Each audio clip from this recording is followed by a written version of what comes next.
Le vice-premier ministre et ministre de la Défense, Alexandre Louba, vient de procéder ce vendredi 11 juillet à la remise du plan global unique DDR3. La cérémonie s'est déroulée en présence de plusieurs autorités, tant civiles que militaires. 11 juillet, le monde célèbre la journée mondiale de la population sous le thème « Investir dans le jeune ». À Kinshasa, le Fonds des Nations Unies pour la population et le gouvernement de la RDC ont organisé concomitamment la rencontre de jeunes à l'hôtel du Fleuve. Les détails, c'est tout de suite dans ce journal d'Antenne A qui vous est présenté par John Ngo Mboa.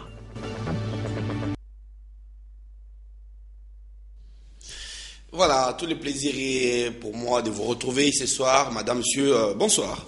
La République démocratique du Congo veut en finir avec les forces négatives. Le gouvernement congolais, par le vice-premier ministre en charge de la défense, a présenté ce vendredi le plan global unique de l'opération DDR, troisième épisode, le troisième et l'ultime. Paulin Kalamba, Gédéon Lukumena et dans mon mat. Les autorités politiques, diplomatiques et officiers supérieurs des FARDC ont pris part à cette cérémonie solennelle de remise du plan global unique du DDR3.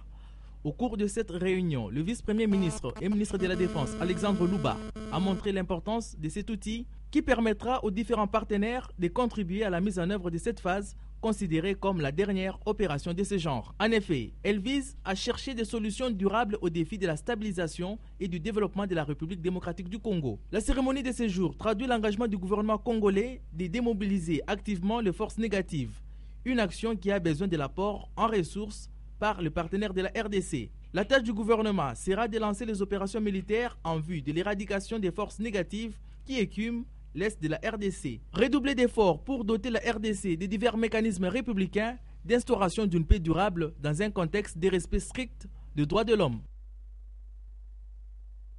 À propos de la question sécuritaire, sachez que le Katanga est en alerte. Le gouvernement de cette province a installé un dispositif sécuritaire à Lubumbashi à la suite des rumeurs faisant état d'une attaque des Maï Maï Bakata Katanga.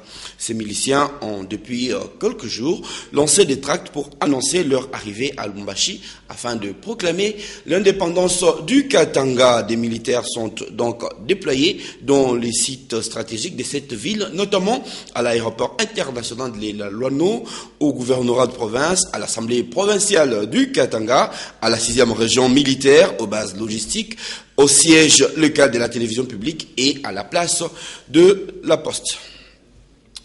Désormais, Orange RDC peut offrir des services de plus haute qualité avec une grande rapidité grâce à sa connexion à la fibre optique. Cela a été rendu possible par la signature du contrat d'exploitation entre cette entreprise des télécommunications et la SCPT en présence du ministre des PT antique Trifon Kinki Mulumba. Polydor Ngaziami, Blaise Lunda pour le reportage. Un an d'attente, c'était long pour la société des télécommunications Orange qui brûlait d'envie d'accéder rapidement à la fibre optique. Mais pour le ministre des PT Antique, c'était nécessaire avant la signature du contrat entre cette entreprise et la SCPT. Aujourd'hui, c'est chose faite. Il piaffait d'impatience parce qu'il désirait tant ce projet, mais le gouvernement ne pouvait pas lui donner étant donné que nous avions, si vous voulez, des impératifs. Si pour l'ADG de la SCPT, la signature du contrat Orange SCPT prouve que des efforts sont faits par le gouvernement pour que son entreprise reprenne sa place dans le temps sur le marché des télécommunications, pour Jean-Michel Garoutet, elle permettra à Orange RDC de mieux servir sa clientèle. Avec cet accès au câble, nous allons pouvoir leur offrir beaucoup plus de débit, beaucoup plus de puissance, beaucoup plus de rapidité, beaucoup plus de qualité. Et toute la technologie d'Orange, qui est effectivement un groupe international implanté dans plusieurs pays, avec 100 millions de clients sur le continent africain. Ça veut dire qu'on a confiance à la SCPT. La SCPT reprend sa place et nous allons tout mettre en marche, toute la machine, de façon que les abonnés qui sont d'Orange comme pour les autres soient satisfaits. Le ministre des PT Antique, le professeur Trifon Kinkemulumba, a profité de cette occasion pour appeler certaines chaînes de télévision à s'acquitter de leurs obligations vis-à-vis de l'État en ce qui concerne l'utilisation des fréquences. Je cite: digitale. Je cite RTGA, je cite Télé 50, je cite B1, doivent payer ce qu'elles doivent à l'État congolais. C'est la décision du gouvernement, c'est la décision du ministère. Nous travaillons de commun accord avec le ministère des Médias. La signature du contrat SCPT Orange intervient après que la RDC ait célébré l'an 1 de sa station d'atterrage de la fibre optique située à Mwanda dans le Bas-Congo. Il faut retenir que le ministre des PT Antique a aussi reçu des informaticiens avec qui il s'est entretenu sur la possibilité de la création de l'ordre des informaticiens du Congo. En marge de la 40e session de l'Assemblée des parlementaires francophones, APF, au Canada, le président de l'Assemblée nationale de la République démocratique du Congo, Aubin Minaku, a eu à tenir une conférence débat avec la diaspora congolaise sur la question de la révision constitutionnelle, la problématique de la double nationalité et le processus électoral. La rencontre a eu lieu le samedi 5 juillet, bien entendu. C'était au Canada. Les images nous sont proposées par les services des communications du président de l'Assemblée nationale. Samedi 5 juillet 2014, nous sommes devant l'ambassade de la RDC au Canada à Ottawa. Dans la salle des conférences, le membre de la diaspora congolaise, toutes sensibilités confondues, sont représentées.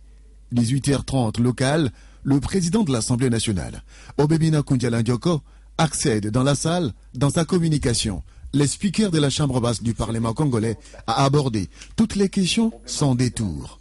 Les explications sont claires sur la révision constitutionnelle. Le président de la République a déjà dit « Nous allons respecter la Constitution de la République ». De l'article 1er à l'article 226. Obeminaku n'a pas manqué d'épingler la problématique de la double nationalité. Au Canada, on autorise la double nationalité, sauf avec les pays limitrophes. L'exemple canadien peut nous guider, c'est-à-dire permettre aux Congolais d'avoir la double nationalité, mais sans être à la fois Congolais rwandais, Congolais burundais, Congolais zambiens, Congolais tanzaniens. Le processus électoral est irréversible en République démocratique du Congo. Il faut amener les politiques congolais, majorité ou opposition, à savoir lire l'essentiel pour prendre des décisions. Et les jours qui suivent, les mois qui suivent, l'essentiel, à mon avis, c'est conjuguer la nécessité d'organiser les élections tout en sauvegardant l'unité et la stabilité de la République. Lundi 7 juillet, dans l'après-midi, informé de la présence de quelques ressortissants congolais vivant au Canada devant son hôtel, venu lui remettre un mémo, Aubin Minaku, en toute responsabilité, vient à leur rencontre pour réceptionner ces documents. Au-delà de toute rumeur, le séjour du président de l'Assemblée nationale de la République démocratique du Congo n'a pas été entaché de quelconque incident. Pour les speakers de la Chambre basse du Parlement congolais, cet exercice d'échange avec la diaspora congolaise n'est pas le premier du genre. La délégation de la Commission électorale nationale indépendante, conduite par son vice-président André Pongwe, continue sa tournée de sensibilisation sur le processus électoral dans la province orientale. Ce vendredi, il est allé à la rencontre de la population d'Issiro. Plus de détails avec notre envoyé spécial Eric Izami, joint par Domamat. Vendredi 11 juillet 2014, la Commission électorale nationale indépendante s'est ouverte à la population d'Issiro Matari, venue nombreuse pour échanger. Et la CENI insisté sur sa nouvelle méthodologie. Aller à la rencontre des Congolais aux quatre coins de la République démocratique du Congo. S'ouvrir à eux, leur apporter l'information vérifiable en vue d'obtenir leur adhésion pour une participation active au processus électoral 2013-2016, afin de recréer la confiance, consolider les dialogues et assurer une transparence profitable à tous les partenaires avec l'installation de câbles de concertation voulus permanents. De Kisangani à Bouta, en passant par Banalia pour atterrir à Isiro, de ville en ville, de la Tchopo au Bazouélé, ainsi du bas au Haut-Ouélé, district en district, La délégation de la CENI, conduite par le vice-président André Mpongwe Songo, accompagné par Noël Caputo et Elodine Tamozinda, tous deux membres de l'Assemblée plénière de cette institution d'appui à la démocratie, est arrivée à jeter les jalons pour se ressouder les liens entre les différentes parties prenantes au processus électoral avec un discours, maintenir les dialogues pour évoluer ensemble dans la vérité en vue de réussir à organiser les élections locales, municipales et urbaines, ensuite dans les délais impartis par la loi fondamentale des autres scrutins jusqu'en 2016. La population d'Isiro s'est exprimée et elle s'exprime par exemple. Elle souhaite garder les suffrages universels directs pour le reste des scrutins à organiser en RDC. La CENI, elle, rassure qu'elle est ouverte à organiser tout selon que la loi l'aura prévu, c'est-à-dire de sa proposition d'option, elle attend appliquer ce que le Parlement national aura décidé. La CENI en profite pour appeler chacun à remplir sa tâche correctement pour réussir à relever le défi dans la paix et la concorde. Les élections devront servir à consolider la paix pour favoriser le travail intense du développement de la République démocratique du Congo. Depuis Isiro, ville symbole de la bienheureuse Anouarite Nengapeta, Eric Izami pour Antenne A. La célébration de la Journée mondiale de la population a connu un temps particulier en République démocratique du Congo. Les Fonds des Nations Unies pour la population et les gouvernements congolais ont organisé concomitamment une rencontre de jeunes à l'hôtel Fleuve Congo. Une rencontre qui a débouché sur le lancement d'une campagne dénommée « Investir dans la jeunesse ». Nadia Koulemfouka, Duzen Belebele. La journée mondiale de la population ne passera en aucun cas inaperçue à l'échelle planétaire. Pour ce 11 juillet, date consacrée à la commémoration de la dite journée, célébrée avec faste en RDC. Pour ce faire, les Fonds des Nations Unies pour la population, UNFPA, et le gouvernement congolais ont mis un accent particulier sur les jeunes. Pour ces deux partenaires, investir dans les jeunes et la défense de leurs droits fondamentaux demeure bénéfique pour l'avenir de la nation. Prennent de plus en plus conscience de l'importance d'offrir des ressources et des opportunités à tous les jeunes pour qu'ils atteignent leur plein potentiel, que des jeunes en bonne santé, instruits, productifs et pleinement engagés peuvent aider à briser le cycle de la pauvreté intergénérationnelle. Un tableau de l'accroissement des activités de jeunes a été présenté par les profs Manga Lumombe. Selon ses recherches, environ 69 millions d'adolescents ne sont pas scolarisés, des 150 millions d'enfants en âge de scolarité ne savent ni lire ni écrire dans le monde. Et en RDC, près de 23% des filles de 15 ans sont déjà mères. Vu le danger que représente l'avenir des jeunes, la RDC s'est résolument tournée vers l'avenir en renversant la vapeur. Voilà la raison d'être d'une campagne nationale dénommée « Investir dans la jeunesse ». Le gouvernement de la République, pour sa part, sous l'impulsion de son Excellence Monsieur le Président de la République, est décidé à poursuivre la mise en œuvre de programmes et projets en vue de tirer profit de la dividende de développement que représente cette jeunesse. Présent dans cette salle, la jeunesse congolaise a pris à son tour l'engagement de mener des actions de grande envergure à ces sujets. Un mémorandum relatant la situation de jeunes sera déposé auprès du Premier ministre d'ici peu. Remontons donc à la source de cette journée dans ce commentaire que vous proposent Lucie Mamba et Patricia Amouli. Mais à 5,9 milliards d'habitants en 2013, la population africaine va en 2050 passer à 8,2 milliards d'habitants. Ainsi, selon les experts en cette matière, un citoyen africain sur 4 est un jeune.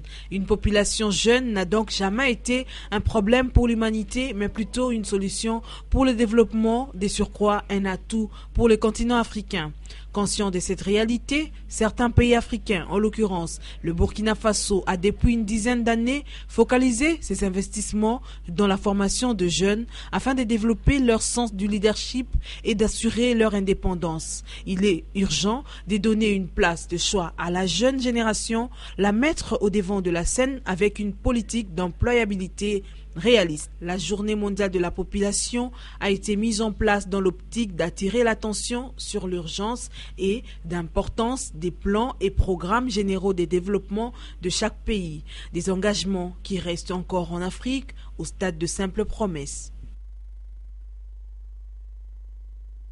En marge de cette journée, le secrétaire général des Nations Unies a déclaré, je le cite, « En cette journée mondiale de la population, renouvelons notre engagement d'aider les jeunes à incarner les progrès dans tous les secteurs de nos sociétés. » Selon Ban Ki-moon, il nous faut agir de toute urgence. Le secrétaire général Ban Ki-moon poursuit donc que même les jeunes qui ont la chance de pouvoir faire des études supérieures n'arrivent pas à trouver un travail, et quand ils en ont un, il s'agit souvent d'un emploi mal rémunéré et sans réel débouché. Par conséquent, c'est à cette condition donc que nous pourrons améliorer leur vie et notre avenir commun, en leur trouvant donc des débouchés. Avant de conclure, je le cite, « En donnant dès maintenant aux jeunes les moyens d'agir, nous assurons aux générations futures un avenir plus durable. »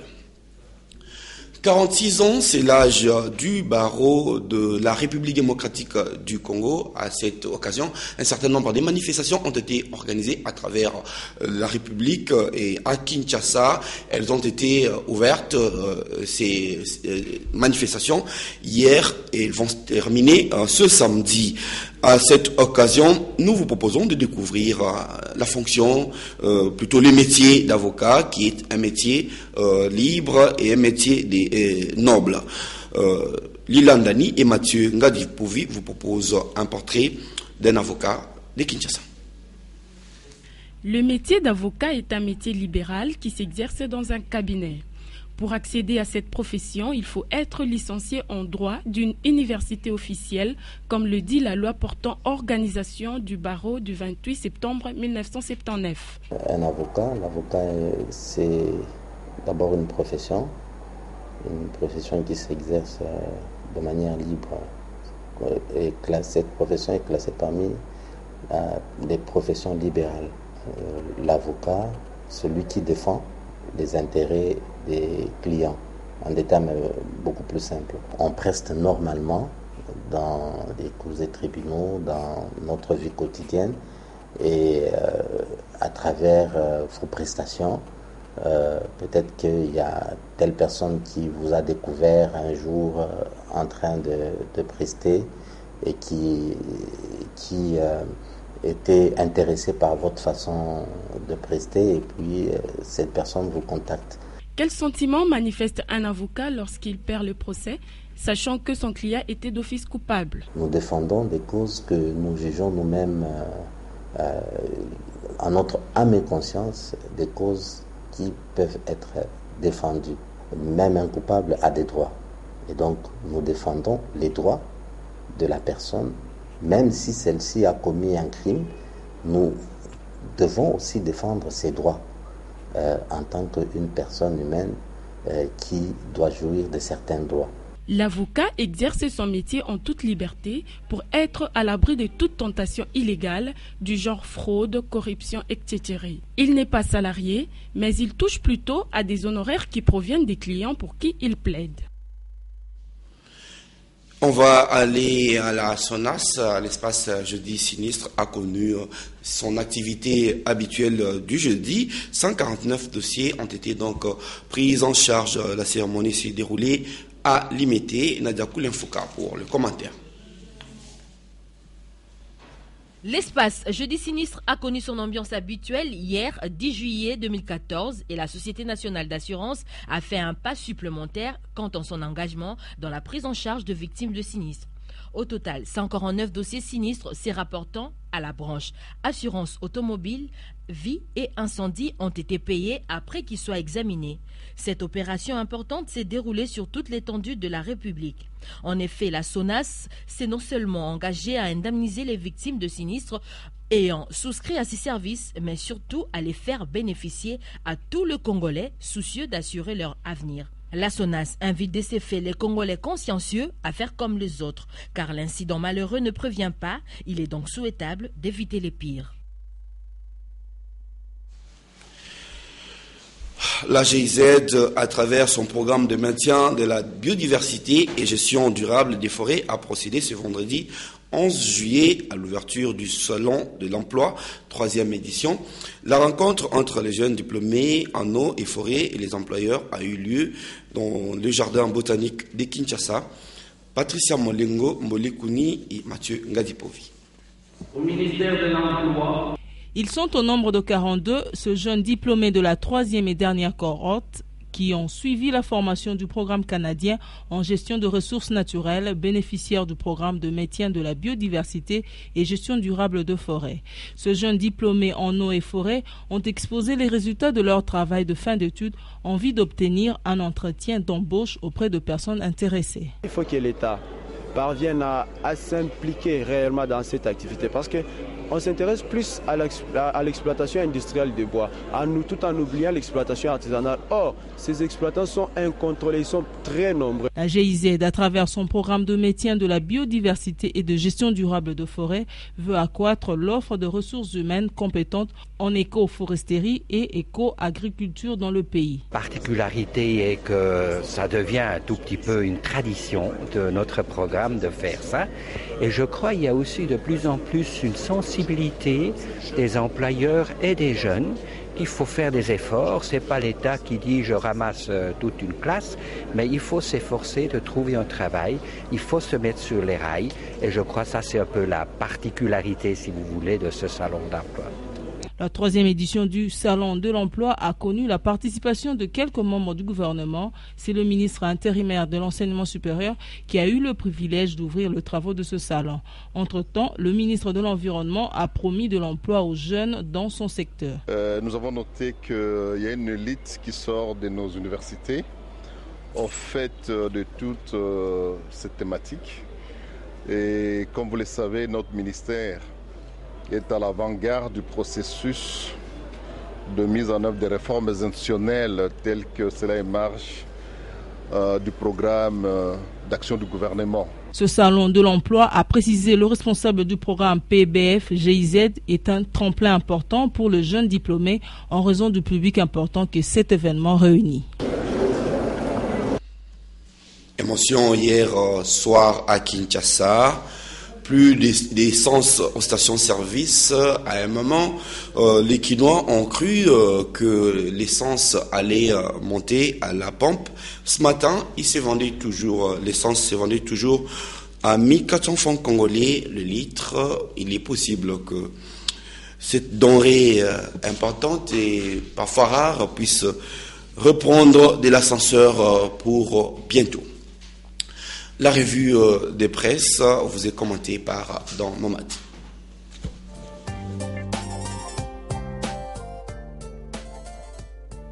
Bienvenue à cette revue de presse. Augmentation du prix du carburant à la pompe. Titre L'avenir.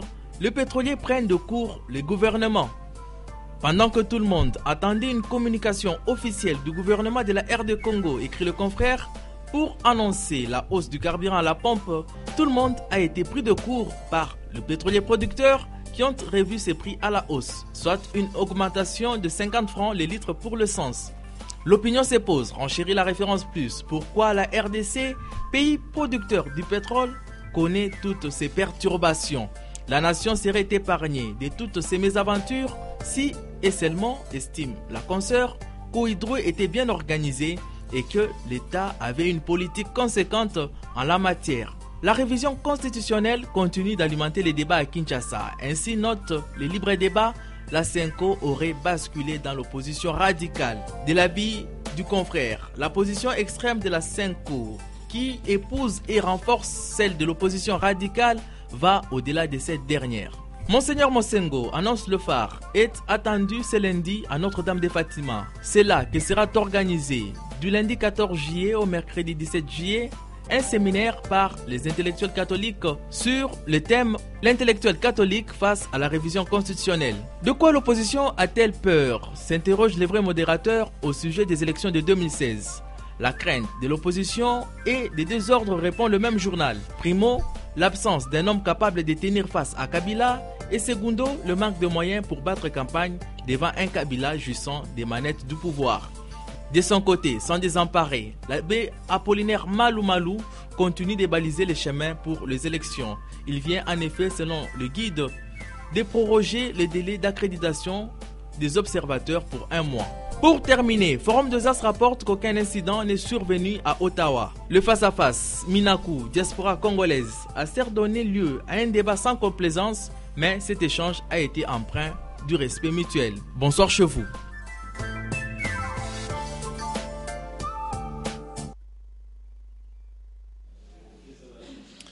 Voilà, bon début de week-end, lundi plutôt. Demain, samedi, vous retrouverez Eric Moulamossi à 19h. Moi, je vous retrouverai avec plaisir le lundi prochain. Bonsoir.